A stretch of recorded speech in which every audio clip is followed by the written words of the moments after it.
Masked Hero. Hello everybody and welcome to another new player guide. This time we are talking about Simon Williams, aka Wonder Man, a hero that I didn't think we would see in the game, and the longer I've played him, the more I've really appreciated just his general design scheme. So in this video, we're going to be looking at every card in his kit. That is 16 cards. Then we're going to be looking at an example deck that just uses the pool of the core set, plus the wave he came out in, which admittedly is limited this go-around. And then we'll look at the Obligation Nemesis kit so that you understand the pros and the cons of playing with this hero. What are they going up against in every game? What are they working with in every game? And we're not going to mess around any more time here. Let's talk about Simon Williams, who is an alter ego with 3 recovery. He has the civilian trait, which is something I have not taken advantage of. Although I think the civilian matter stuff has really only come up during the Sinister Motives wave. But it is a trait that actually has a value somewhere. You're probably not going to get really much use out of it. Has the Ionic Beam ability, which is you may include events with a printed energy resource icon from any aspect in your deck. A really cool deck building thing that I just feel like we haven't tapped into completely. And then the setup ability of put Ionic Physiology into play. We will talk about that right after we talk about the hero card. 6 hand size, 12 hit points. Then we've got Wonder Man, who is a 2 thwart, 1 attack, 2 defense hero with the Avenger and Aerial traits. Love it when they come with Aerial. And then Power Recycling. Wonder Man gets a +1 attack for each card tucked under Ionic Physiology. Sports response: after Wonder Man makes a basic attack, discard each card tucked under Ionic Physiology. So how are we going to get cards under Ionic Physiology? Well, I hope the card in question tells me a little bit about that. 5 hand size, another again 12 hit points. Overall, I think the way that his deck is designed, where you can put in any energy resource cards, is already, or any resource of energy resource events, is already a really cool thing. I think that being able to pump up that 1 attack, in different situations, also going to be good. But let's talk about Ionic Physiology. And this hero, many heroes I would say in Marvel Champions, kind of need 2 cards to kind of be their thing. You've got Shadowcat or Vision, who both have different versions of density and like phasing form. You've got Monica Rambeau, who has 3 different things. I sometimes look a little sideways at the complexity of a hero if they need an additional card to kind of explain it, but it's not the same as Arkham, where Arkham sometimes it's like, yeah, we need to have an entire second card just to fit everything onto this investigator. I don't look at it that much in the Marvel Champions space. It does add a little bit of extra complexity, but that's what these new hero guides are all about, is trying to nail down everything. So Ionic Physiology is a permanent, can have max of 3 cards tucked under it. As a response of after you play an event with a printed energy resource, tuck that event from your discard pile under this card, and then you heal 1 damage from your identity. On release, one of the issues with this card was that if you were at full health, you actually couldn't use this effect, which went completely over my head. But since then, the ruling has changed, and I'll try to get it up on screen, that this is something that is still a valid target, even if you happen to have the full 12 hit points, or if you bumped your health up anymore, you can still do this. I did not think of it that way. I do understand how the rules would have why the rules would have been that way, because to pay a cost to do a thing, you need to change the game in some state, and if you don't have the health to bump up, then you don't have the ability to use this. I think that's pretty silly. I think it's pretty stupid. That's the hang up here, is that, oh, you have full health, so you can't put anything under here. That has been changed. Now you can be at full health, and the way you're changing the game essentially is that you're tucking cards under here. You're trying to get up to 3 cards under here, which means that your attack for 1 attack is going to be 4. Or I guess actually in any context where you're looking at what your attack stat is, it can be up to 4. When you make a basic attack, you're going to be then losing all those cards. They're going to go back to your discard pile, which you can kind of use to basically keep your deck thin. Put 4 cards under there that are benefiting you for your attack, but that you don't really want to see again. I don't know what context that's going to come up in, but that is a strategic decision you could make, is, hey, I want to get these cards in after I've shuffled everything in, because I want to see the other cards that I shuffled back in before I see these cards. On and on. That gets into extra complexity. At the heart of this is just a way to bump up your attack. It's a way to heal some damage.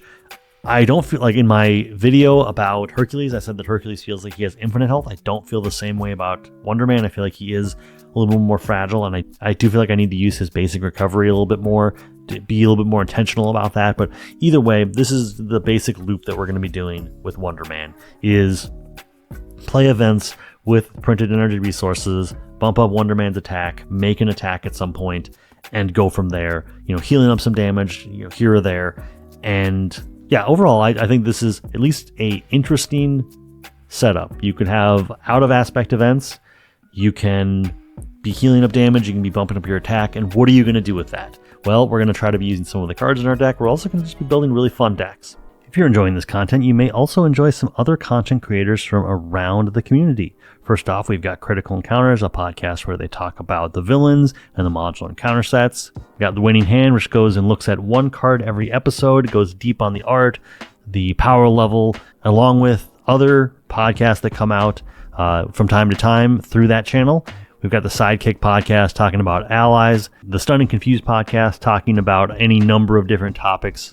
And then for gameplay and just general variety, we have Rey Plays Games, Solo Marvel Champion, MC Deck Discussions, which does a lot of deck discussions, and the Charred Gambit, who does a lot of just, general content from around the game. Check some of them out, let them know I sent you, and let's get back to the video. So first up, let's talk about his resource card, which is Energy Siphon. It is a resource with an energy resource on it. When you spend this card, take up to 3 damage. This card generates 1 additional energy resource for each damage taken this way. So this is part of the reason why I don't feel like he has infinite health, because you are using your health as a resource as well. But being able to basically make this 4 energy resources seems a little excessive, but as you look into his kit, if you look into some of the other cards that came with his deck, the idea of overpaying for stuff is completely on the table, and you're going to want to do it. So this is a way to enable that, to give you an easy way to take 2 damage and overpay for something with your 3 energy resources. It's also just a really fun card that gives you a lot of choices. Like, do you want to actually take damage? Do you just need this to get that 1 energy resource? Maybe you need it. This can be a double resource for you. Either way, this is one of those complexity cards that I think, or I guess lenticular is the word, but either way, that what you can do with this card is up to your own imagination. Like, you can really get creative with how you're going to use this to your best ability. Moving into his actual cards, we've got 3 copies of Active Altruism, which is a 0-cost event with the Thwart trait. Hero Action Thwart, remove 1 threat from a scheme. Okay. Remove 2 additional threat from that scheme for each energy resource you overpaid for this card to a maximum of energy. So this can be 1, 3, or 5 threat removed for whatever amount of energy you want to spend. I think that just in general, this pairs really well with just cards that care about thwarting, because you could get something like a Overwatch and suddenly you can be removing 5 threat from one place and 5 threat from another place. That seems pretty good. If you just need to remove 1 threat to, get to the point of getting something like Clear the Area, and you just need to get that into the scope where Clear the Area is going to draw you an additional card, you can do that, which is toss this, and all this really doing is getting you more cards dropped. Either way, this is not the best card in his kit, but I do feel like it is indicative of what he's capable of. And I think this being one of the cards that he has 3 of, it shows off that this is something that is part of the character. He is actively altruistic. That is a very apt thing to say. And I think that just the ability to have a modular threat removal is a benefit to playing Wonder Man. It allows him to really address what the situation is, not just kind of feel like you're overpaying for something. You can be like, well, we only have 3 threat to worry about, so I only need to spend this plus an energy card to remove that threat, and we're not overspending, we're not underspending, we're getting right there where we need to be. Plus then this card goes under your Ionic Physiology.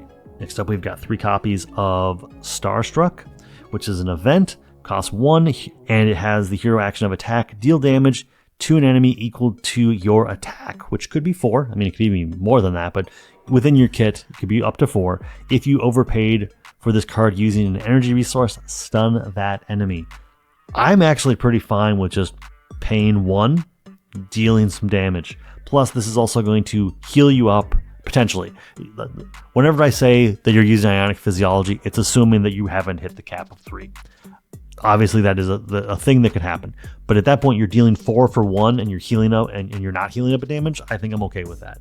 At that point, maybe you're like, well, let me stun just to kind of offset that. But if you're just using this as a way to deal 2 or 3 damage, heal up a damage, bump up that attack by 1 more, great.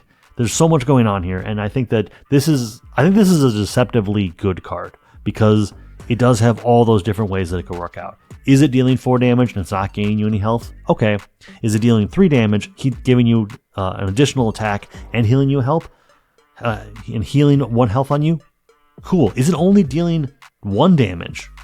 But at that point, maybe you don't want to be doing that, but is it dealing 1 damage, healing you up a damage, and stunning an enemy? Cool. Apparently I wasn't that in need of an attack because all I wanted to do was just poke this minion, stun it. I guess you could also poke the villain, stun him. Either way, what you can do with this card goes on and on and on, and I won't belabor the point anymore. Like there's a decision tree to be made here, and you go out and find that tree for yourself. Then we got 2 copies of Ionic Blast. It is a 1-cost event attack superpower. Actually, now that I start to think about it, I guess, okay, so Deft Focus does have a place in this deck because you can just be spending your energy resources to overpay, and that can just be used to hit that 1-cost part of the superpower card, but okay, that's beside the point. Hero action, deal 3 damage to an enemy, deal 2 additional damage to that enemy for each energy resource you overpaid for this card, up to energy. I'm mostly going to be if I'm throwing 9 damage out with this card, it's going to be at the villain. The situations where I'm throwing that at a minion, I don't know what that is because I don't gain overkill, and that's unfortunate. But again, like what I said about active altruism, the way for this to be modular, is it 3 damage? Is it 5 damage? Is it 9 damage? Whatever spectrum in there you want to go. It can answer what the context of the scenario is, and I think that gives so much power to Wonder Man. It does mean that you need to be selective with what you're doing. Are you going to overpay for this event or this event is a question that you do have to answer on the regular. Where do you want to be putting your overpayment? That is something to think about. We have some answers to that within the kit, but that is something you need to be considering. And again, with everything else, you also need to kind of have the hidden text of bump up your attack by 1, gain a health when you play this card. That is something that will probably happen. And I guess something I didn't say about Ionic Physiology is do not be afraid to burn up those cards for the purposes of basically having more space to tuck more cards to pump up your attack again in the future. Moving on to the singleton cards, we've got Signature Sunglasses. It is a 1-cost upgrade with the item trait. Response: after you change form, choose to either tuck an energy or resource card with a printed energy resource from your discard pile under Ionic Physiology, or add a card tucked under your Ionic Physiology to your hand. So this works whether you're going to Alter Ego or going to Hero form. That is absolutely relevant. And being able to grab resource cards with an energy resource means that basically you probably just want to highlight things with energy resources on them. And I think, let me check here. This is outside of the context, but yes. Yeah, the Power of Flight, which you're probably not going to be using for aerial traded cards very often because he has aerial but not most of your cards, although you can start to build around that, but that has an energy resource on it, so that is a resource card that you could be solely focused on because of this interaction with this card. Either way, I like the fact of just going down to Alter Ego, tucking a card under here, flipping back over to Hero form. Maybe you tuck another card to bump up your attack again, or maybe you get one of those cards back to just give yourself an extra card in your hand, or an extra option, like, oh well, now I get active altruism back and I can just do it again, and it's going to go right back under the thing. It's almost as if I never did it, except for I have less threat to worry about and I have more health. Got Mr. Hollywood, which probably is the best card in his kit. I haven't put a lot of thought into it. It's probably my favorite card though, because it goes hard. It is a 1-cost upgrade with the title trait. Resource: generate a energy resource to overpay for a card. Limit once per card. Do not exhaust this. You can do it as many times as you want during a turn. You can overpay every single card for at least 1. It's great. It's amazing. This is a stellar card. This is a card you want to get into play. When you have it in your hand, it's probably a good idea to just put it into play because it's probably going to do a lot of good. I love this card. It is great. I don't think I have anything negative to say about it. It's just one of those cards where you basically, when you have it in play, make sure that it's something you always look at, because it's always going to be every single card I play. If I'm going to overpay for it, this is automatically 1. Everything you look at can just be 1 overpay for everything. And obviously, we've already talked about the cards where in the context, you don't necessarily need to overpay for everything, but you could, and you just have that as an auto thing. You almost want a hard mulligan for it, because no matter what else is in your hand, if you have Mr. Hollywood, you're just going to have a better game. It's amazing. Hello, if you are enjoying this content, if this happens to be the 3rd video of mine you've watched today, I would really love a subscription. It goes a long ways. Any form of encouragement, any form of support is definitely appreciated. I won't take up any more of your time. Then we've got the Jet Belt, 2-cost upgrade, item and tech traded. Hero response, exhaust Jet Belt, generate a energy resource for an event. Hero resource, exhaust Jet Belt and discard a card tucked under your Ionic Physiology. Generate a energy resource. So you can do it for an event, or you can just do it as a way to be in a resource card in general. I don't think, it's not that I don't think highly of this card, it's just I don't think about this card very often. It does what it's good at, and we are very used to in this game having cards that just do a specific thing, whether it be a thwart event, a attack event, an event in general. So you're going to just kind of get a use out of it that way. But if for some reason you want to play a support, you can just lose a card under Ionic Physiology and play out a support or an ally, and that's just fine. Or an upgrade, I suppose. But this can be a card that addresses everything you need. It can also just be a card that is just there to basically be an overpay for one of your events every turn. You've got What Are You, which is a 2-cost upgrade, superpower traded. Forced interrupt after Wonder Man would be defeated. Instead, set his hit point dial to 4 and change alter ego form. You may tuck events with a printed energy resource from your discard pile under Ionic Physiology until there are 3 cards tucked there. Remove this card from the game. I think the existence of this card in your kit is a good enough reason to at least consider front organization so that you don't accidentally lose this. This is not the most important card, but definitely it's once you have it in play, you can play a lot more risky because you're just going to get to rebuy everything, refill your Ionic Physiology, and you're just going to be fine and dandy. I like this card. It's not the first card to think about when I'm playing with Wonder Man, but it's definitely a card that we've seen this before, which is other heroes that have instead of losing, set your hit dial to X and go from there. This is just a fun variant of that. And last card in his kit, we have Wonder Fans, which is a 1-cost support, civilian traded, alter ego action, exhaust Wonder Fans, and choose to either tuck 1 card with a printed energy resource from your discard pile under Ionic Physiology. Sorry, tuck 1 event, that's important, with the printed resource under your Ionic Physiology, or draw 1 card. I like this just as well, actually both of these modes are fine for me. But if I'm just drawing an extra card every turn, I'm fine with that. That's pretty good. And he's not wanting 4 additional cards in his hand, but since you want to overpay for so many things, this is just a nice way to kind of ensure that you're always going to have an energy resource to overpay with. Because remember, the events in your deck that are out of aspect also have energy resources on them. So this is, there's really nothing to complain here. You're very event focused, you're very energy resource focused, and if you don't happen to have a use for that top ability, the bottom ability is not bad. But now let's go look at the example deck. All right, and here we are talking about the example deck for Wonder Man. I will freely admit that I had a little bit of trouble trying to figure out exactly what to do with this deck, because as we try to stay within our building constraints, and here we do keep it within the core set, Civil War, Wonder Man, and Hercules, a lot of the struggle came from the fact that because Wonder Man can take any event that uses a energy resource, it left a lot to kind of pick and choose. And I think that to try to keep it as basic as possible, this is where I landed. I think that it leaves space for doing your own kind of upgrades over time, but also just getting a feel for what he's capable of doing, and in an aspect that I haven't really seen him play in, that I think there is some legitimacy to. So let's first look at the suite of allies we have. We have Brother Voodoo. He was reprinted in the Civil War set. He is an Avenger, traded ally with 3 cost, 2 thwart, 1 attack, 3 health, and a responsive after Brother Voodoo enters play, search the top 5 cards of your deck for an event card and add it to your hand, shuffle your deck. Now, we have a pretty good chance of hitting an event, and we like events, so why not give ourselves the best chance to find them?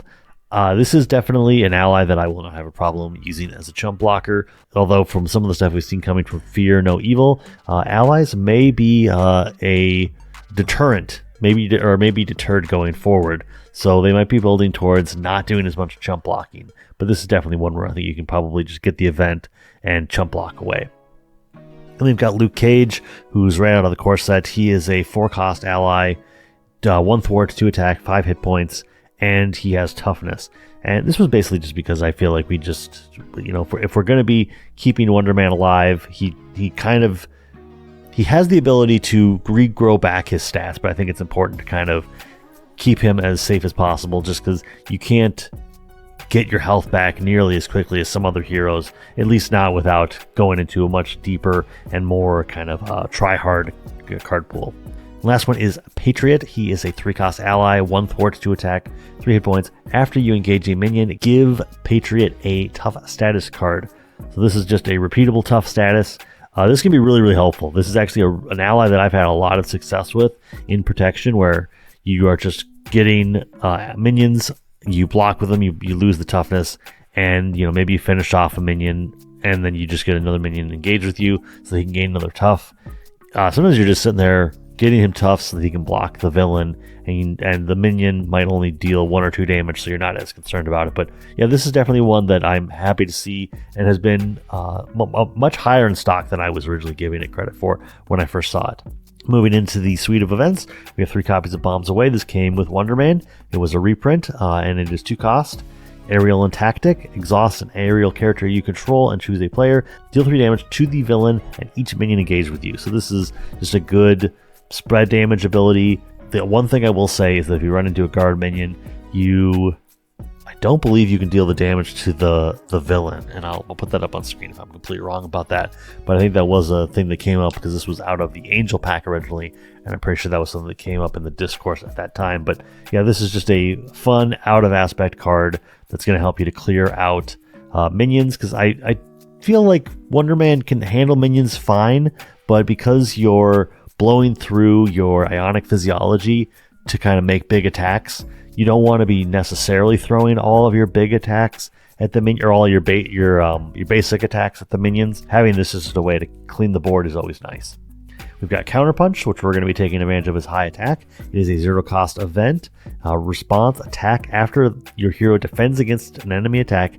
Deal damage to that enemy equal to your attack. Again, this is going to be just helpful using that boost we're getting from the Ionic Physiology to make an attack. Let me just make sure I'm not completely misreading that. No, it's on his ability. It is after you make a basic attack. So yes, so this will not remove everything from. It will not remove the cards from the physiology. This is just a way to kind of smack back a minion or even the villain just for a little bit extra damage. Cut both ways. A great card out of Civil War that I've gotten a lot of use out of as well. 0-cost event. Defense traded. Here, interrupt defense when the villain attacks. You gain retaliate 1 until the end of the phase. This is just nice. The villain attacks you, or I guess any enemy, but you set it up correctly with the villain. Suddenly, 1, this is going to get tucked under Ionic Physiology, but also you're just going to get ping damage on everything that attacks you, and that can just be super great. It pushes you to want to defend for other players at the table if you have the chance. And yeah, just deliver some extra damage that could very well be taking out low health minions, or just getting them in the right range where the attack you're about to make will go into full effect. Plus you gain a hit point back. That's pretty great too. And then there is Everywhere All at Once. This came out of Wonder Man. It has X cost. Play only if you have the aerial trait, and it does have an energy resource, so it will be tucked when you play it, although it's out of aspect. I think that was pretty apparent. And then hero action thwart. Choose X schemes. Remove 2 threat from each of the chosen schemes. 3 threat instead if you overpaid for this card. So the basic idea being that if you chose 1 scheme, you'd either pay 1. If you paid 2, then you're removing 3 from that scheme. I think that this really becomes a card that I either want to shoot really low and just kind of like remove 3 threat from a single scheme, or if there's enough side schemes that have kind of built up, if you're just in a scenario where that's going to happen, maybe you do make this 5. And even if you're just removing 2 from 5 different side schemes, yes, is that expensive? It is. But it is a way to just hit as many schemes as possible, and that can be really helpful. It's not the most practical card out there, but I think that especially when you are playing it out of aspect, it's going to be carrying you a lot more. Like if you were in Justice, you probably wouldn't play this card, but when you're playing it out of aspect, it's just another way to get a card under Ionic Physiology and do something that you might not necessarily be great at normally. Then we've got Tackle, a 3-cost event. It has the attack trait and hero action, attack, stun an enemy. If you paid for this card using a physical resource, deal 3 damage to that enemy. Not necessarily the top card you'd want in the deck, but because it's not playing into your energy resources, but it is a way to stun, which is always nice. And honestly, if nothing else, it is a low-hanging fruit for something that you could upgrade out of. And I think that's also important, is in these example decks, having a pathway to say, hey, here's a card that's very easy to sub out, gives you the idea of what to look for and what is a characteristic of a card that you may want to substitute out. And sometimes card selection can be very hard. It's like, well, what do I want to take out? And if there's just easy pulls, you can just go, okay, now I've opened up 3 slots. What have I learned about this hero that I want to add to this deck, and take these substitutes out? We've got energy, because obviously we're going to want double resources. We've got strength, because it is a relevant thing. We just talked about tackle, so this is going to be relevant. Don't have genius, because I didn't feel like we needed any more resources, and these 2 double resources plus the power of protection, I feel, are going to be completely adequate.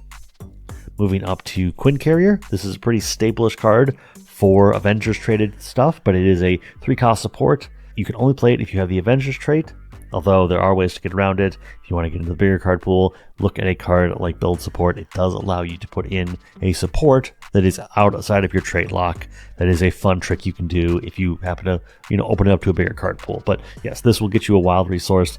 That's nice. And overall, this is a card that you just want to put into Avengers decks anyway. Then we've got Armored Vest, which is going to bump up our defense. Cost 1 is an upgrade, and you can max 1 per player. You can give it anybody if you really wanted to, but yeah, just giving yourself that extra defense and giving yourself, I don't remember this off the top of my head, giving yourself 3 defense is just going to be nice overall. And yeah, we're in protection, so why not play it? And then we've got Excalibur, which I picked because, well, 1, it has a pretty cool effect, but also it has an energy resource, so if you are paying for things, you need energy resources. This is one of those cards you can turn to, but it is an upgrade.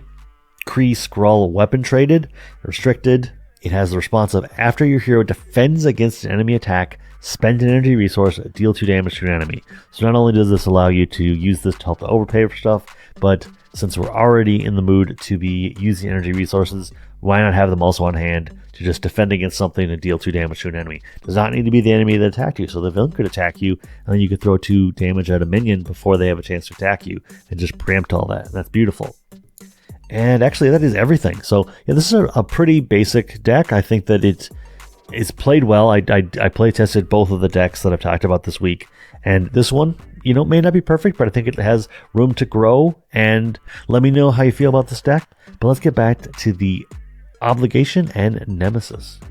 So we are back to talk about the Obligation, which is pacifism. I've said this before, and I'll say it again. I do, in my heart of hearts, I thought that Wonder Man could have been the first 0 attack hero, and you just build around what that means, because he is a pacifist at his core. He does not generally want to hurt anybody. And so pacifism being his obligation is very fitting for the character. So we give to the Simon Williams player, Wonder Man cannot attack, Ultra Ego action, exhaust Simon Williams, or discard 3 cards tucked under Ionic Physiology, discard this card. There probably are situations where it's like, hey, you know what, I am going to get rid of these 3 cards, because I'm just going to fill it back up on this turn anyway. I'm going to switch back to hero form, and I'm just going to go from there. But I think this is a fun obligation that really kind of hits at the core of Simon Williams as a character, and also in that thematic way, but also just gives you an interesting choice. I think it's very easy to just exhaust your hero, but what if you decided that you didn't need to worry about attacking? You don't care about that attack stat for the turn, and maybe this gives you the chance to gain a couple extra hit points back, because you already have 3 under there, so you're really not in a place to be doing the Ionic Physiology thing anymore. So just toss them and give yourself the ability to use your events to gain an extra hit point every time you play one. So it's tactical too. Then we've got the Nemesis kit, Grim Reaper and brother versus brother, because yes, Grim Reaper is Simon's brother, and he is a bad person in the Marvel Universe. But he is a minion with 2 scheme, 2 attack, 3 hit points. He's a cyborg. He has quick strike and the force response of after Grim Reaper attacks and defeats an ally, deal that ally's controller a face down encounter card. So he is malicious. He wants to take out your allies, and that's gross. Hero versus hero. Brother versus brother is a side scheme that comes into play with 2 threat per player. Will give you it has the amplify icon, and as an additional cost to attack Grim Reaper, you must discard 1 card from your hand. Now this is not a big thing, but because you're so in the mood of overpaying for things, this changes the math a little bit and goes, hey, you can't overpay for everything this turn because you need to have, if you're going to make an attack event, or if you're just going to make a basic attack against him, which he only has 3 health, so hopefully one of those things is going to be completely on the table for getting rid of him, but you can't be overpaying for everything because you need to have at least a card in hand to discard to defeat him. And I think that's also important, is it's not spend a resource, so you can't use your resource generators for this. You need to discard a card from your hand. But that said, discarding a card and dealing 3 damage is not a big ask. He does not have additional ways to gain health, right on the tin. So hopefully you can get rid of him before he gets any more health, and that's just fine. Death cannot die, 2 copies. It is a treachery with 1 revealed. Grim Reaper activates against you. If Grim Reaper is not in play, find him and reveal him. Boost, if Grim Reaper is in play, he activates against you after this activation. Oh man, I have not fallen prey to this. I don't know that this has come up. I feel like I've gotten lucky and I've not hit Shadow of the Past very often, but this is one that I feel like I'm more afraid of him not being in play and I have to find and reveal him and then he quick strikes me. That's more of a concern, although you could also find and reveal him and you're in alter ego form, so he's not even going to attack you and it's just a minion to take out. This is one where I feel like there are other heroes that don't mind drawing this. You get your Thors or your Tigras or Tigras. They get to just have a minion come into play and they get to take advantage of that. They don't care, but for the most part, yeah, this has never been a very impactful card for me, but I can see the situations where, he's going to come down and he's going to attack you for 2 and maybe he's going to take out an ally, and that's gross, but yeah, I haven't felt the full force of this card yet. And then we've got Scythe Strike. It is a treachery. It's the last card of the day. When revealed, if Grim Reaper is in play, he activates against you. Otherwise, take 2 indirect damage. This I have seen take out a player because there just wasn't a place to spend the indirect damage. That actually could be more deadly because if Grim Reaper comes into play and activates against you, you can have another hero block for you. But if you happen to be in a situation where you're in alter ego and you did not recover, this can burn you pretty quickly. But other than that, it's a pretty basic card. But I've seen it a couple times, and I think at least once the 2 indirect damage did take a player out, sadly. So this might be the most deadly card in this kit. But that is Wonder Man.